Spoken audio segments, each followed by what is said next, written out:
The uncommon people uncut में इस बार हमारे मेहमान ख़ास हैं क्योंकि वो घुमक्कड़ हैं और मलंग हैं। प्रकृति में इतने घुले मिले हुए हैं कि प्रकृति से उन्हें अलग कर पाना बहुत मुश्किल। हिमाचल और राष्ट्रीय स्तर की पत्रिकाओं में वर्षों से छपते आ रहे हैं। ये साहित्यकार उतना ही आध्यात्मिक भी है। जी हाँ, मैं सैनी आशीष की बात कर रहा हूँ, जो सुनवा बारनो और हिमवाला के नाम से कई वर्षों तक लिखते रहे देश की मेन स्ट्रीम पत्रिकाओं में, जिन्होंने बच्चों के लिए 2000 से ज़्यादा कहानियाँ लिखी, जो देश की मुख्य धारा की बाल साहित्य की पत्रिकाओं में छपती रही और देश के कोने कोने में हर बच्चे ने उन्हें पढ़ा। इस यायावर को मिलना थोड़ा मुश्किल है। यायावर को कौन भला आसानी से मिल पाया है। इस इंटरव्यू के 2 भाग हैं। पहले भाग में उनके साहित्य और सुनवा बारनो की जो कंट्रोवर्सी विवाद हुआ उस पर हमने बात की। दूसरे भाग में हमने बात की सैनी आशीष की आध्यात्मिक यात्रा के बारे में, ओशो रजनीश के बारे में, जी कृष्णमूर्ति जी के बारे में, उनका जुड़ाव, उनकी पहचान और बातें की उनकी आने वाली पुस्तकों के बारे में। सैनी आशीष को मिलना उतना आसान नहीं था, लेकिन हम किसी तरह मिल पाए। आइए मिलते हैं हरफन मौला, साहित्यकार जो अपनी ही दुनिया में मस्त है, सैनी आशीष।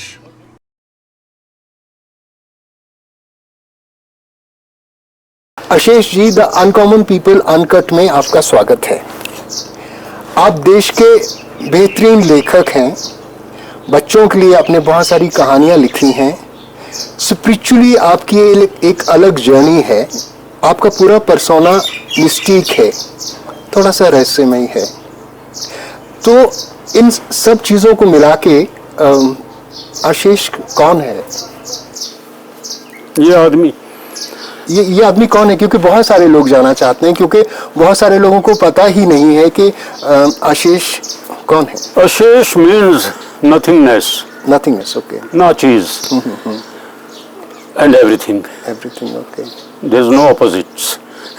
It means Ashesh means everything is there and Ashesh means nothing is there.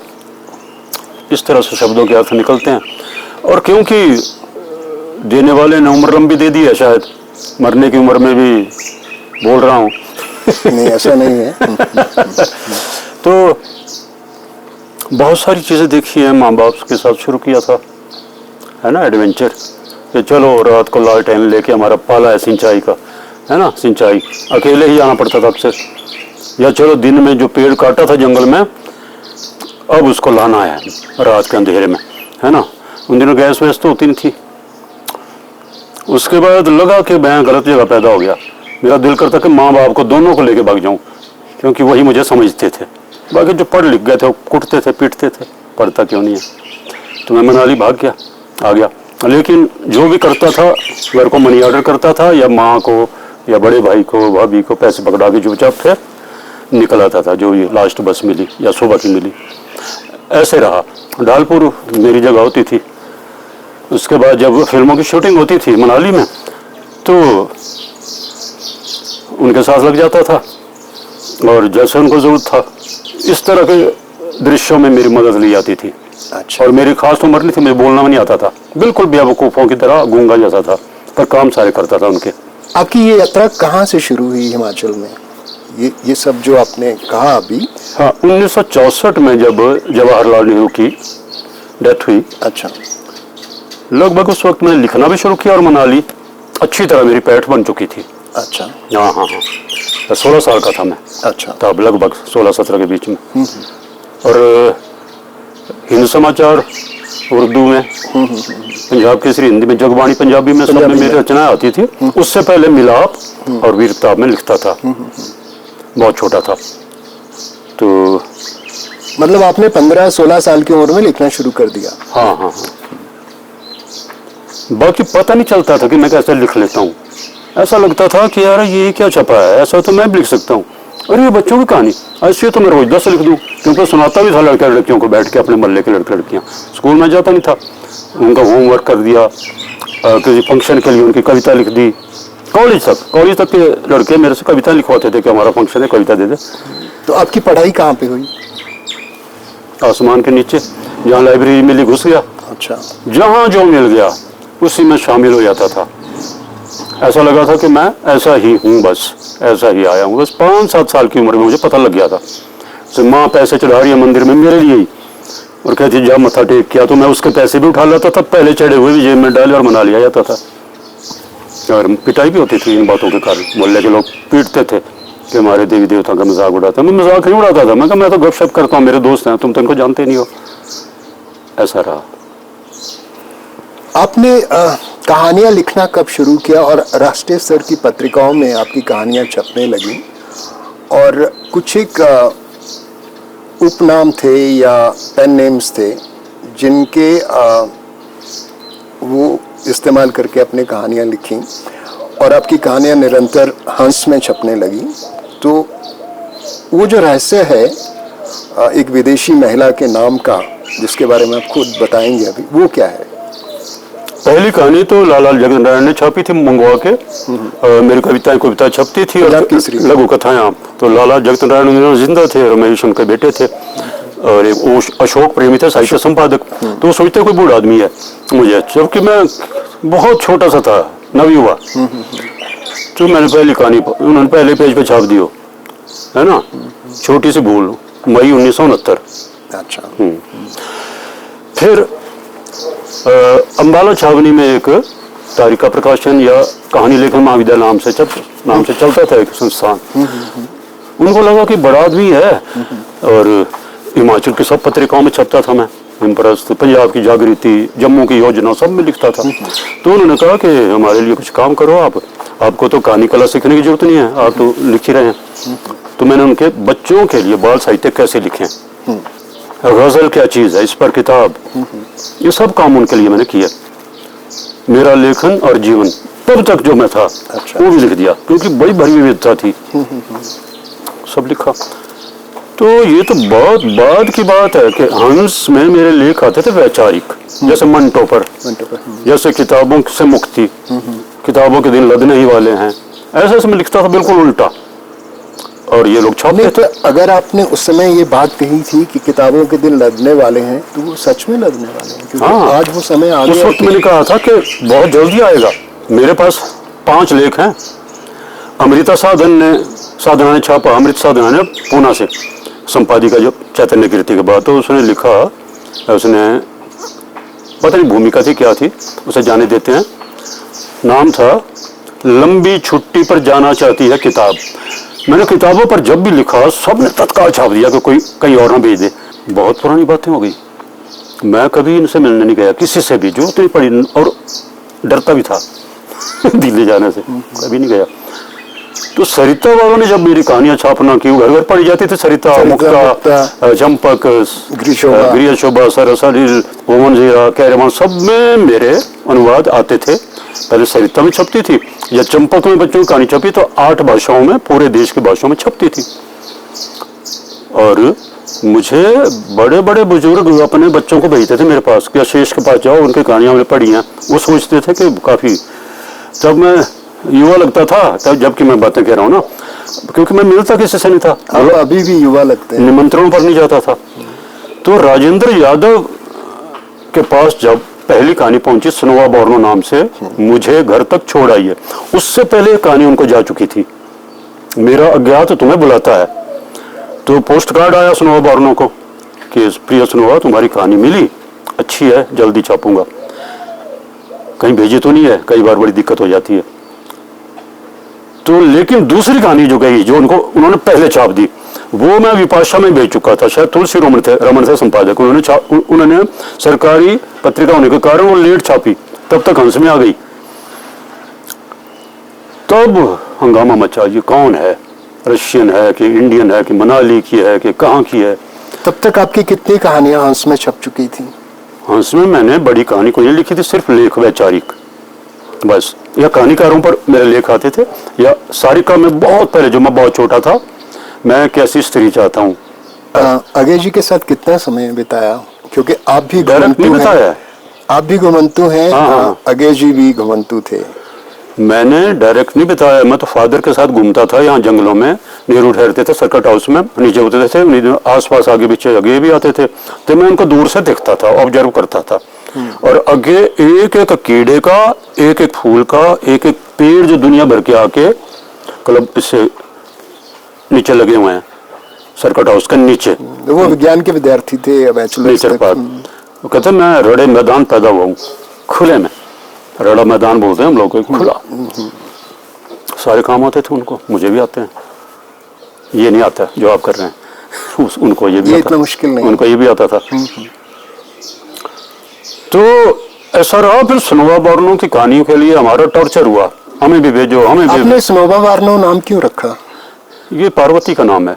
हमारी थियोसॉफी में आशीष जो 700 साल के बाद आता है उसको डिग्री मिलती है, यानी छिपी हुई एक खास तरह का इनविजिबल ग्रुप होता है जो कभी शरीर में भी आता है, कभी अशरीरी में होता है। लेकिन इसको थोड़ा समझना मुश्किल है और इसको छोड़ देते हैं, इस पर कभी बाद में बात करेंगे। लेकिन ब्रह्म विद्या के जो विद्यार्थी हैं थियोसॉफी को जानते हैं कि आशीष 700 साल के बाद जन्म लेता है। अगर उसके पे प्रमोशन नहीं हुई है, इस लायक नहीं हुआ है, तो उसको आना पड़ेगा, जैसे मुझे आना पड़ा। स्नोवा पार्वती को कहते हैं। ओशो शिव का पहला नाम है। ओशो बोलते थे, ओशो, जैसे ओ एशो या ओ योशो, ओशो एकदम। और ये जापान में भी चलता है। ये जो जहन फकीर होते हैं वो भी इसको यूज करते हैं आदरणीय के लिए, सबसे पुराने बुजुर्ग के लिए। तो शिव का भी यही नाम है। लोग पुकारते थे, लोगों के नाम नहीं होते थे, लोग उनको बुलाते थे रिस्पेक्ट में, अपने अपने लहजे में, अपने अपने इलाके के हिसाब से। तो स्नोवा means Parvati, consort of Shiva. और कोई नहीं पकड़ सका इस बात को आज तक, आपकी तरह किसी ने नहीं पूछा, ना मैंने कहा। तो आज पहली बार बता रहा हूँ इन चीज़ों को। बताया होगा कि जल्दी जल्दी, लेकिन सामने वाले को रुचि नहीं है, इंटरव्यू लेने वाले को, तो मैं टाल जाता था, मोड़ काट देता था, गियर बदल लेता था। करना पड़ता है, अपनी अपनी यात्रा में आ रहा आदमी ना, उस हिसाब से। अगर मैं ये कहूँ कि हंस में कारण कुछ भी हो सकते हैं, महिला लेखकों को छपना आसान था, इसलिए आपने वो नाम रखा था स्त्री का? नहीं, मैं ऑलरेडी कहानीकार के रूप में जाना चाहता था। 8 नामों से कहानियाँ लिखता था बड़ी। कोई भी पत्रकार ऐसे नहीं है जिसने मेरी लंबी कहानी ना छापी हो, हंस में आने से पहले। नहीं, मैं सिर्फ हंस की बात कर रहा हूँ। राजेंद्र हंस का पहले मैं भूमिका बना लूं कि स्नोवा बार्नो मेरे पास जब आई थी, उसने मुझे पैसे दे दिए थे कि मुझे घुमाओ। उसको पहले पूना में किसी ने कहा, या उसकी मदर मुझे जानती होगी पूना से, उसने कहा कि उसको पैसे दे देना, और वो उसके पास समय है, उसका कोई कार्यक्रम नहीं होता कभी भी, जब मर्जी उसको कहो वो वहीं चल पड़ेगा। तो उसने मुझे पैसे दिए और घूमी। मैंने उसको कहा मेरी इतनी उम्र है, वो हंसने लगी, कहते झूठ बोलने की क्या जरूरत है, मैं कुछ नहीं करती तुम्हें। तो जगह जगह रहे हम, कई तरह से रहे। तो जब वो चली गई तब तक हमारे बीच जो डेवलप हुआ वो स्नोवा बार्नो की कहानी, जिस पे फिल्म बन रही है बार्दो, उसमें वो डेवलपमेंट आप नायक और नायिका में देख सकते हैं जो मेरी और उसकी हुई थी। उम्र ही ऐसी थी, इसमें छिपाना क्या है, उम्र ही हमारी ऐसी थी। नहीं, स्नोवा बार्नो एक रहस्यमय चरित्र नहीं है, वो सच में है। स्नोवा बार्नो तो है, क्यों नहीं, मेरे फोटो उसके साथ ही पूना वाले छापते रहे हमारे फोटो ऑशो टाइम्स में। तो लोग क्यों कहते हैं कि आपने उपनाम से लिखा ही? उसकी वजह है कि हिंदी के लेखक कवि हैं तो कविता के अलावा इधर उधर नहीं देखेंगे, पत्रकार है तो पत्रकारिता के अलावा इधर उधर नहीं देखेंगे। जो भी उनकी विधा है उसमें वो कैद हैं। इसलिए उनको ये पता ही नहीं है कि स्नोवा बार्नो कब से छप रही है, हंस में नहीं छप रही है, वो कब से छप रही है भारत की पत्रिकाओं में। तो स्नोवा बार्नो एक काल्पनिक कैरेक्टर नहीं है? ना ना ना ना, उसका नाम मैंने रखा, एक डिग्री दी गई उसको, जैसे मुझे आशीष की डिग्री मिली और मुझे आधार कार्ड में भी जोड़नी पड़ी है, ऐसे ही स्नोवा बार्नो एक थियोसॉफिकल नाम है। जो लोग टीम में होते हैं, एक गुप्त टीम में उसके मेंबर होते हैं, इस तरह की मिस्टीरियस टीम्स हर जगह हैं। सरकारी नौकरों में आप गूगल से मांगेंगे डिटेल्स अबाउट मिस्टीरियस टीम्स। अरे आप हैरान जो मिर्जा गालिब उस टीम में रहे हैं, फ्रीमेसनरी में गालिब थे, आज पता लग रहा है, आज तो ग्रोग सच बता रहे हैं ना पूरा। तो आपका ये जो मिस्टिक कैरेक्टर है वो बचपन से ही है? हाँ, बचपन से। जैसे छोटा था तो मैं गणपति बाग है हमारे मोहल्ले का नाम, वहाँ गणपति की बहुत बड़ी मूर्ति है, तो पीछे तालाब था उसमें नहाता था, उनके तोंद पर लेट कर सूखता था और उनसे गप्पे मारता था। मुझे लगता था उनके साथ रहा हूँ, ये सब जब सचमुच थे गणपति लोकतंत्र के देवता, तो मैं उनके साथ था। हनुमान के साथ भी मैं फील करता हूँ कि हनुमान मेरे दोस्त रहे, इसलिए मैं इनके बारे में जब लिखता हूँ तो लोगों को लगता है मैं मजाक उड़ा रहा हूँ। मजाक नहीं उड़ा रहा हूँ, मैं उनको जानता हूँ, मैं उनसे गप्पे मार रहा हूँ। ऐसा रहा मैं बचपन से ही। और मेरी माँ जाके ना माफी मांगती थी उनसे कि इसको माफ करना, इसका दिमाग ऐसी है बचपन से। तो स्नोवा का नाम मैंने रखा था, असली नाम किसी को पता नहीं है, मुझे भी नहीं है, मुझे परवाह ही नहीं है, मैंने शुरू में उसका नाम स्नोवा रख दिया। तो ये जो पूरी कंट्रोवर्सी हुई जो बहुत सालों से चल रही है, उसको आप कैसे शांत करेंगे? नहीं करना शांत। अभी SR हरनोट हैं कथाकार, जहाँ से स्नोवा बोर्नो को लोगों ने जानना शुरू किया कि हरनोट ने कहा कि कोई विदेशी स्त्री के साथ शेष ने फोटो खींचा होगा, उसने ऐसे कह दिया ना जैसे कहते हैं दोस्त, और उसके नाम से कहानी भेज दी, और ये लगभग सच्ची तो है, सच्ची तो हुआ ना, ये इसमें कितना झूठ है। और उसने ये लिख के भेज दिया रविंद्र कालिया को, मेरे दोस्त को, क्योंकि रविंद्र कालिया भी छाप चुका था स्नोवा की कहानी, राजेंद्र यादव छापते जा रहे थे, सब मांग रहे थे ना। स्नोवा के नाम से स्नोवा की कहानियां भेजने के बाद भी भारतीय ज्ञानपीठ अपनी पत्रिका पर जोर देता रहा कि स्नोवा बोर्नो की कहानी कोई भी भेजता है उसको छापो, दूसरे लिखते रहे, दूसरे लेखक। अच्छा, उस नाम से? हाँ, स्नोवा मुझे मिली, मैं फलां देश में था, वो पोलैंड में मिली थी, वो यूनिवर्सिटी में मेरी स्टूडेंट थी, प्रोफेसर ने कहानियां लिखी, सब छपी हैं। इतना आकर्षण हो गया था। और लोग कहते हैं कि आपको नहीं हुआ इतना पता स्नोवा का जितना हमें पता है। इंटरव्यू ले चुके हैं लोग उसका दावे के साथ, पता नहीं किस किस का ले लिया, गलती से लिया कि सचमुच क्या हुआ होगा, बयान नहीं देता। So, आप कहना चाह रहे हैं कि कोई भी एक चरित्र है जो स्नोवा बोर्नो नाम से है, मान लिया मैंने उसका इंटरव्यू लेके छाप दिया या एयर कर दिया, तो जो असली चरित्र है शायद उस तक लोग पहुंचे नहीं, ये कहना चाह रहे हैं? जिन्हें लिखा ना ऐसा लगा जैसे उन पर भी थोड़ी सी उतरी हो, मतलब बड़ा स्टैंडर्ड का लिखा उन्होंने, बड़े रिस्पेक्ट से लिखा, उसके प्रति रिस्पेक्ट से लिखा है ना, तो मुझे अच्छा लगा। तो दरअसल ये अपने आप हुआ, कोई चीजें ना अपने आप घटती हैं। मैं तो कह रहा हूँ माध्यम बने हरनोट, SR हरनोट सबसे पहले उठाया और लोगों ने ध्यान दिया, और फिर देखा कि कहानियां हर जगह छप रही हैं, फिर होड़ लग गई। सबसे ज्यादा छापा स्नोवा बोर्नो कहानियां वामपंथियों ने, लेफ्टिस्ट ने। अच्छा, जबकि बातें आध्यात्मिक थी, मैं हैरान हो गया। स्नोवा की सारी कहानियां आध्यात्मिक है, जन्मांतरों पर आधारित है, फिलॉसफी पर है, साइकोलॉजी पर है, मिस्ट्री पर है, और छापी किसने? लेफ्टिस्ट ने, सब ने। वसुधा जो हरिशंकर प्रसाद की पत्रिका, वो तो गुजर चुके थे, उनके संपादक ने छापी थी, और उस संपादक की बेटी यहाँ आती है हर साल मुझसे मिलने, इसीलिए कि आप क्या बीमारी हैं संक्रामक। आपने 2000 से ज्यादा बच्चों की कहानियां लिखी हैं, बच्चों के ऊपर लेख भी लिखे हैं, और शायद मुझे लगता है कि भारत में बच्चों पे बहुत लोग नहीं लिखते हैं। एक बहुत छोटे से एक नंबर है जो लिखता है बच्चों पे, जैसे मिस्टर बॉन्ड है, रस्किन बॉन्ड है, दिविक रमेश हैं, या आप हुए, या कुछ और छोटे नाम हैं, या थोड़े बड़े नाम भी होंगे। आपने इतनी कहानियां बच्चों की लिखी हैं और इतनी पत्रिकाओं में, उनके बारे में कुछ बताइए, क्या क्या विषय रहे और क्यों आपको लगा कि बच्चों के लिए कहानियां लिखनी चाहिए? जैसे मेरे घर के लोगों ने पूछा कि कैसे लिख लेते हैं, कहते हैं क्योंकि ये सारा काम करते हैं घर का, बर्तन ये मांजते हैं, हम स्कूल चले जाते हैं, जो आते हैं कपड़े भी सुखो दिए होते हैं, है ना, और क्या है जो नहीं करते भाई, बाहर आंगन की सारी सफाई करते हैं, माली की तरह पेड़ों की प्रोनिंग करते हैं, इसलिए ज्यादा लिखते हैं, क्योंकि ये जो कर रहे होते हैं ना, उसी पर ही थोड़ी देर बाद कहानी लिख देंगे, अंदर दौड़ेंगे तो 3 पेज ऊपर लिखेंगे, चंपा को भेज देंगे, फिर अपने काम में लग जाएंगे। ये हमने देखा हुआ है भाई, इन पर कुछ होता है, कुछ उतरता है। और साबुन बात कर रहा है बाल्टी से, साबुन कह रहा है कि मुझे को नहलाता ही नहीं, मुझे रगड़ते रहते हैं, मुझे कब नहलाओगे, है ना। तौलिया और मग की बात चल रही है, रात को भाग जाते हैं सब बाजार घूमने, है ना। टमाटर चढ़ा रहा है, कद्दू को छत पर बैठे हुए, अरे मोटे ऊपर ही बैठा रहता, नीचे आओ ना। और एक दिन आया कद्दू को गुस्सा, उसने उतरा और टमाटर, लोग सब्जियां बोल रही हो टमाटर कहाँ गया, कहते चटनी बन गई उसकी, टमाटर की चटनी खानी आई थी। तो थोड़े में बता रहा हूँ ना, बहुत लंबा किस्सा हो जाए, ऐसा ही था। जुराबें कह रही हैं कि तंग हो गई अंदर रह के, अब तू अंदर जाएगा, जूते हम बाहर आएंगी। और बाजार में घूम रहे हैं। दरवाजा एक दिन निकल लिया उखड़ के, है ना, मुझे बंद करके धड़ाम से खोल के ताला लगा के निकल जाते हैं। दरवाजा निकला, रात भर शहर में घूमता रहा। फिर बाद में क्या हुआ वो तो फिर बाद की बात है। ये जो ट्रेडिशनल कहानियां होती है ना, उनसे तो ये बिल्कुल अलग है। बिल्कुल नहीं, कोई उपदेश नहीं। एक नया जॉनरा है बच्चों की कहानियों। विट, दिस इज विट, है ना, हास्य बोध। बच्चे इसी को पसंद करते हैं। किसी भी छोटे से बच्चे को अभी मतलब आंखें खोली, उसकी आंखों में शरारत से देखो, ना से तो मजा ना, ना से। इसलिए लोग जब कहते हैं ना बेटा अंकल है नमस्ते करो, तो मैं वहां से चला जाता हूँ।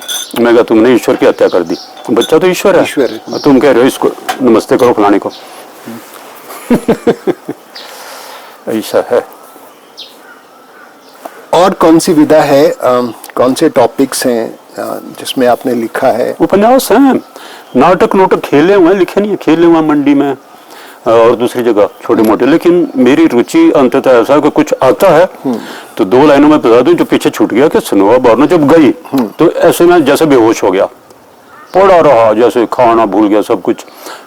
फिर एक दिन लगा के भीतर से बोल रही है,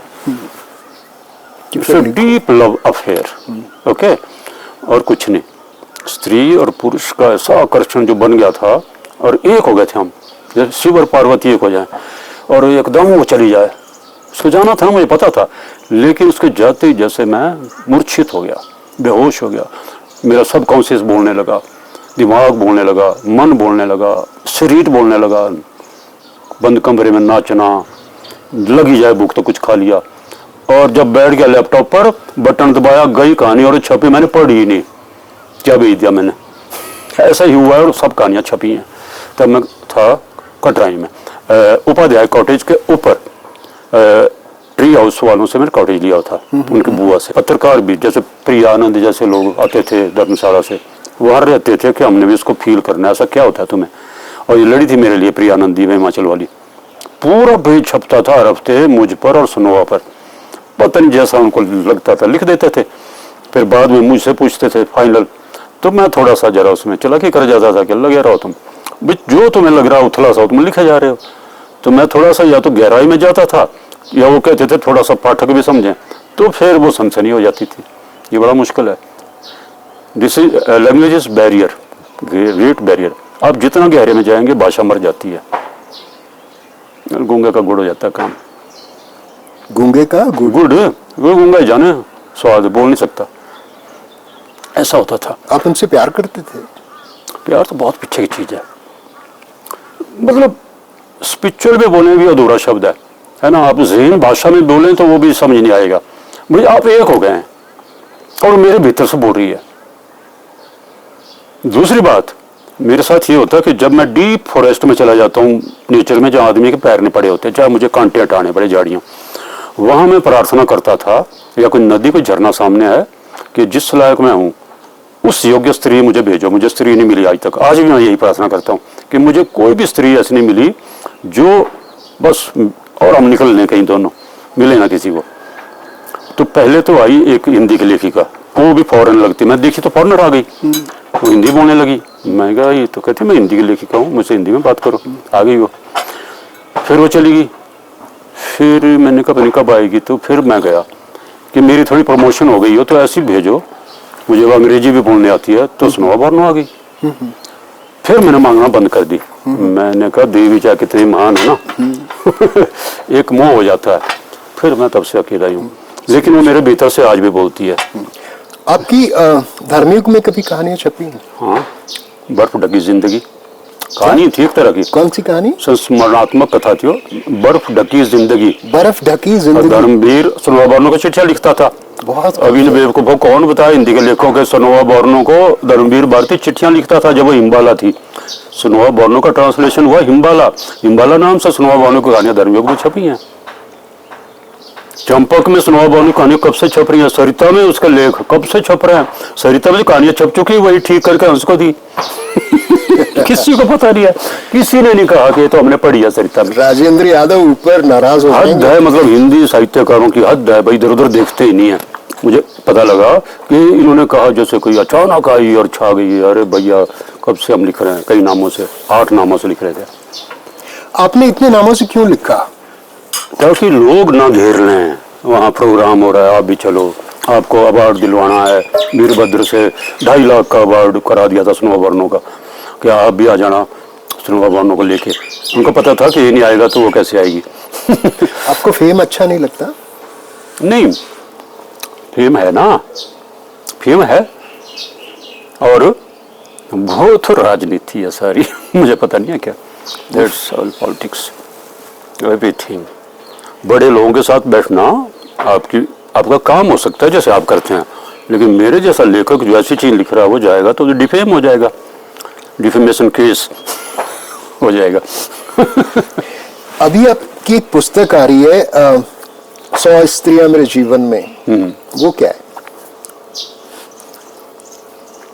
पहले तो पिछले साल आई कि ओशो और जय कृष्णमूर्ति के साथ रही हुई स्त्रियां, और वो बहुत बड़ी पब्लिशर ने इंदौर से प्रकाशित की, और उसका फंक्शन यहाँ हुआ था मनाली में, कुंजम होटल में। बहुत कम लोगों के लिए था क्योंकि लोगों को पता नहीं चलना था है क्या। लेकिन उस पर जो फिल्में छोटी छोटी बनाई वो सब ने देखी, और फिर इस साल जो लिखी है, जो छपने जा रही है अगले महीने, 100 स्त्रियां मेरी जिंदगी में माँ से लेकर प्रेयसी तक, या मेरे बच्चों की जो माँ है जो मेरे पास आ गई थी मेरी कहानियां पढ़ के, उस पर भी, और भी जितनी लेखिकाएं, कवियत्रियां, painter, film maker, philosopher, psychologist, psychiatrist, जितनी भी स्त्रियां मेरे पास पहुंची हैं कि अशेष तेरे साथ घूमना है, कहाँ कहाँ गए, क्या क्या बातें हुई, क्या खाया, क्या पिया, सब कुछ आ रहा है। छुप उतना ही रहा जितना अपने आप ही छिप जाता है, जैसे हमारी जिंदगी से छिप जाता है, कोई नहीं बताता, फालतू होता है ना। बहुत खूबसूरत। क्यों किसी को मतलब चक्कर में डालना ना, सबकी जिंदगी में होती हैं कुछ चीजें ऐसी होती हैं जो अपने आप ही आड़ में चली जाती हैं, आपको कोशिश करनी नहीं पड़ती। If you are a meditative person then, है ना, you can understand about philosophy, psychology, then it is natural. They will become hidden माँ, छिपी हुई माँ। हिडन माँ मैंने अंग्रेजी में कह दिया डिम्बा को। ऐसा है।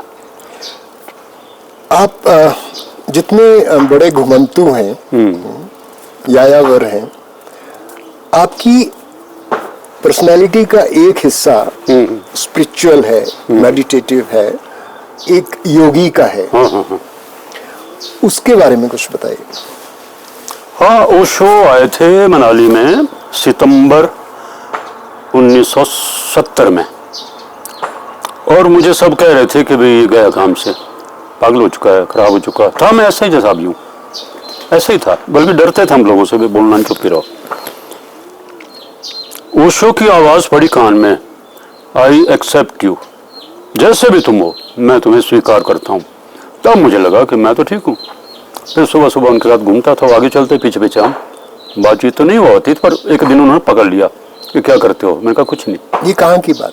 ये लेफ्ट बैंक भारत पर्यटन निगम का बहुत बड़ा होटल था, वो अटल बिहारी वाजपेयी के दामाद के नाम से शायद हो गया था बाद में, लेकिन वो तोड़ दिया था, नई जमीन, अब नई बिल्डिंग बना रहे होंगे। क्योंकि उन दिनों अटल जी पर थोड़ा सा ओशो ने व्यंग्य कर दिया था, भाई ऐसे नहीं होते कवि। तो पहले सन्यासीन उस आदमी की जिसने सबसे ज्यादा परेशान करने की कोशिश की ओशो को, ओशो परेशान नहीं हुआ कभी भी, परेशान करने की कोशिश की थी मोरारजी देसाई ने। सबसे पहले उन्होंने मांगा था राजस्थान का सबसे व्यर्थ, है ना, बेकार इलाका, कि इसको हम स्वर्ग बना देंगे, तो उन्होंने नहीं लेने दिया। जब मोरारजी को पता लगा कि ये तो हमारी घर की लड़की उसकी पहली शिष्या बन गई, तो उन्होंने मनाली से खबर लगवाई, आचार्य रजनीश देवताओं की घाटी में गंदगी फैला रहे हैं। यही था पंजाब केसरी में भी पहले पेज पर टाइटल, मेरे पास आज भी है कटिंग उसकी। फिर मुकदमा चला ओशो पर। ओशो को पता ही नहीं, हमने उनको बताया कुछ नहीं, किसी ने नहीं बताया, खारिज होना था, हो गया। ओशो के लिए तो सब जान देने को हाजिर रहते, तो ओशो को बताते नहीं थे, बस उनका काम आसान कर देते, इनको दिक्कत ना हो। जैसे 1985 में जब आज सर्दियों में बर्फ पड़ी थी यहीं स्पेनिश जॉर्ड्स में, तो उसके बाद मैंने लिखना शुरू किया उन पर। था मैं ऐसा ही, ओशो ने मुझे कहा कि तुझे क्या जरूरत पड़ी है संन्यास की, जो जिसको चिंता ही नहीं रात को खाना, है ना। और मेरी जेब में अपॉइंटमेंट लेटर था, कहते मैं भी मास्टर था, तू भी बन जा, कमाओ ना, काम तुम मेरा ही करोगे मुझे पता है, पर इन बेवकूफों की तरह कहीं चोड़ा मारा पहन के ना ओशो ओशो करने लग जाना। आपने चोरा नहीं पहना? कभी नहीं, मैं तो खिलाफ लिखा है, ओशो के लोगों के खिलाफ लिखा है, ओशो को भी पता है, इनको भी पता है, मैं तो उनको उठा के पटकता हूँ सबको। आसान हो जाता है ना, सुंदर सुंदर माएँ गाएं उनमें नाच रहे हैं, फिर बाबा लोग स्वामी लोग, अरे नाचो ना, उसी प्रश्न नाचो ना, हमारे साथ भी नाचो ना, यहाँ सब नाचते हैं, सारा समाज नाचता है हमारा, घर में नाचो ना, अकेले नाचो ना, बस भाई। अब आज का प्रोग्राम हो रहा है, शिविर हो रहा है, तो हम भी जाएंगे और चोला माला पहन के आप सुपात्र हो जाएंगे, आप हकदार हो जाएंगे उनके बीच शामिल होने के। यही चल रहा है, ज्यादातर यही होता है। ओशो की जो एक आचार्य रजनीश से भगवान रजनीश तक का जर्नी है, क्योंकि आपने उनको देखा है, उनके साथ रहे हैं, पुणे कम्यून आपने देखा है, यहाँ स्पेन में आप घर में भी रहा उनके गाड़ू में, ननिहाल में भी रहा उनके नानी के घर में। तो मेरा ये प्रश्न है कि आदमी भगवान क्यों होना चाहता है?